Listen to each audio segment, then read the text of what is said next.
Pernah nggak kita kepikiran, kenapa setiap kali rupiah melemah sedikit, banyak orang langsung heboh seolah-olah besok akan kiamat. Tapi sebaliknya, kalau ada narasi nilai tukar rupiah 6.000 per 1 USD, semua orang akan sujud syukur dan akan senang mendengarnya.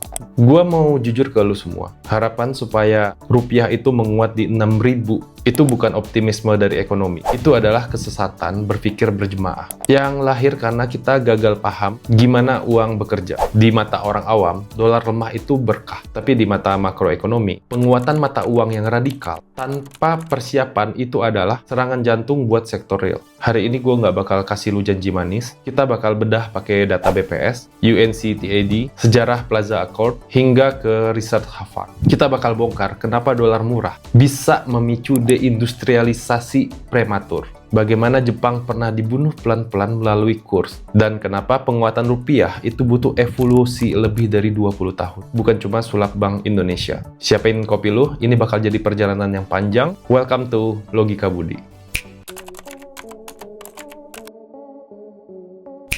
Oke, mari kita mulai dari tulang punggung kita, manufacture. Banyak dari kita nggak sadar kalau hampir 19% ekonomi Indonesia itu disokong oleh industri pengolahan. Dan ada lebih 19 juta saudara kita yang nyari makan di sana. Pertanyaannya, kenapa baju, sepatu, dan komponen elektronik buatan kita laku di luar negeri? Jawabannya bukan karena kita punya teknologi canggih di dunia, tapi karena kita punya price competitiveness atau daya saing harga yang didukung oleh nilai tukar yang realistis. Dalam ekonomi itu ada istilah price elasticity of demand. Sederhananya, seberapa sensitif pembeli terhadap perubahan harga barang. Dari data UNCTAD atau Global Value Chain Index menunjukkan posisi Indonesia itu mayoritas ada di bagian perakitan atau downstream. Artinya, dunia beli barang kita bukan karena kita memiliki merek yang prestisius kayak Hermes, tapi karena harganya masuk akal. Sekarang mari kita main simulasi matematika. Bayangin lu punya pabrik garment, lu jual satu baju ke Amerika seharga $10 saat kurs Rp16.000. Artinya lu dapat Rp160.000. Itu cukup buat bayar bahan baku,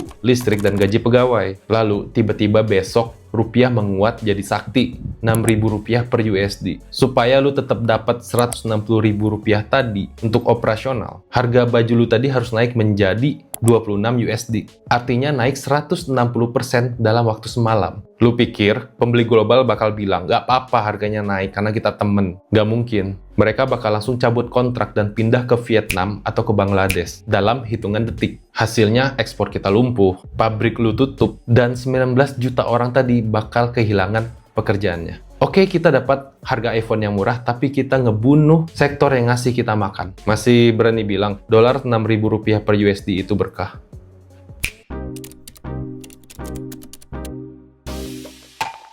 Selain ekspor mati, masih ada ancaman lain yang lebih halus mematikan. That's disease. Ini istilah ekonomi pas mata uang sebuah negara jadi terlalu kuat karena faktor eksternal. Tapi efeknya malah ngebunuh industri manufaktur domestik. Karena kita kebanjiran barang impor murah. Saat rupiah mendadak menjadi 6.000, barang-barang konsumsi dari luar, terutama dari Cina, bakal masuk ke pasar kita dengan harga yang mustahil dilawan oleh UMKM kita. Sepatu impor yang tadinya 200.000 bisa tiba-tiba menjadi 80.000. Baju impor yang tadinya 100.000 bisa menjadi 40.000. Sekarang mari kita lihat UMKM negara kita. Penjahit lokal atau pengrajin sepatu yang modal produksinya aja udah di atas 100.000. Mau dijual ke siapa? Kalau barang impor dijual jauh di bawah harga modal mereka. Disinilah terjadi yang namanya premature deindustrialization. Kita berhenti jadi negara produsen sebelum kita sempat jadi kaya. Kita dipaksa jadi bangsa unboxing total. Kita bakal bangga bisa beli barang murah dari luar negeri, tapi kita nggak sadar kalau industri di belakang rumah kita udah jadi bangkai. Data Kemenperin lewat indeks kepercayaan industri sering mengingatkan kalau manufaktur kita itu lagi berjuang buat bangkit. Kalau kita suntik mati pakai kurs 6.000, tamat sudah cita-cita Indonesia emas. Kita tuh jadi kayak orang yang mau diet tapi caranya berhenti napas. Ya lu kurus tapi ya lu mati.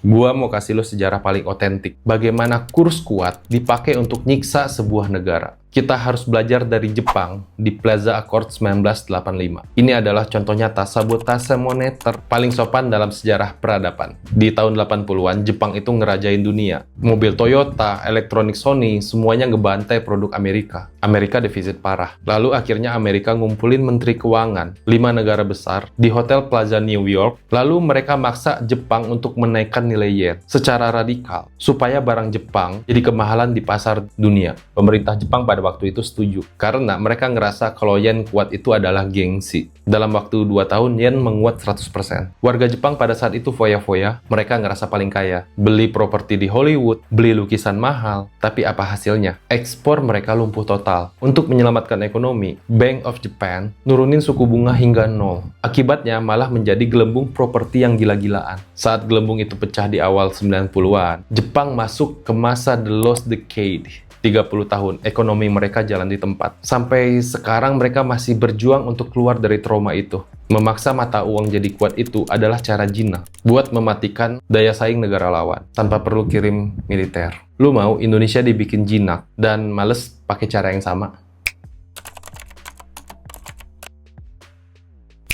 Terus bisa nggak sih rupiah ke 6.000 tapi negara tetap makmur? Jawabannya ya bisa banget. Tapi jalannya bukan dari sulap Bank Indonesia atau doa di medsos. Berdasarkan riset dari Harvard Grow Lab, sebuah negara bakal punya mata uang yang kuat dan sehat jika ekonomi complexity index atau ECI-nya tinggi. Sederhananya, kita harus pindah dari ekspor batu bara, kelapa sawit, ke ekspor semikonduktor, mesin presisi, atau bioteknologi. Kenapa ini penting? Biar pas mata uang kita mahal, dunia tetap mau beli barang kita, karena mereka butuh teknologinya, bukan cuma karena harganya yang murah. Taiwan punya TSMC, Korea punya Samsung. Dunia itu nggak peduli kurs mata uang Korea atau Taiwan itu berapa. Dunia tetap butuh chipnya. Ini butuh waktu minimal 20 tahun. Transformasi industri. Kita harus naikin produktivitas, perbaiki sistem pendidikan, dan hapus segala macam birokrasi yang bikin harga produksi makin bengkak. Data World Bank menunjukkan kemakmuran itu soal purchasing power parity, yang artinya daya beli real, bukan angka nominal di layar HP. $1 Amerika mungkin bisa beli segelas kopi, tapi di Indonesia yang sehat itu, 16 atau 17 ribu itu, bisa beli makan siang yang lengkap. Itu baru namanya kaya. Bukan cuma angka kursnya yang kecil, tapi gajinya tetap UMR. Jadi, kalau besok pagi dolar mendadak jadi 6.000, jangan sujud syukur dulu. Cek dulu apa pabrik tempat kita bekerja atau saudara-saudara atau teman lo bekerja masih sanggup bayar gaji kita. Jangan-jangan itu cuma kado mewah yang di dalamnya ada bom waktu buat ekonomi kita. Negara maju bukan kursnya kecil, tapi negara yang produknya dicari oleh dunia. Jangan minta barang impor dimurahin. Minta kualitas otak kita ditingkatin supaya daya beli kita yang naik. Pahami realitanya, pakai logika kita. Karena pada akhirnya, kebenaran seringkali tidak semanis kata-kata kita di kolom komentar. Gua Budi, terima kasih sudah ikut berpikir hari ini.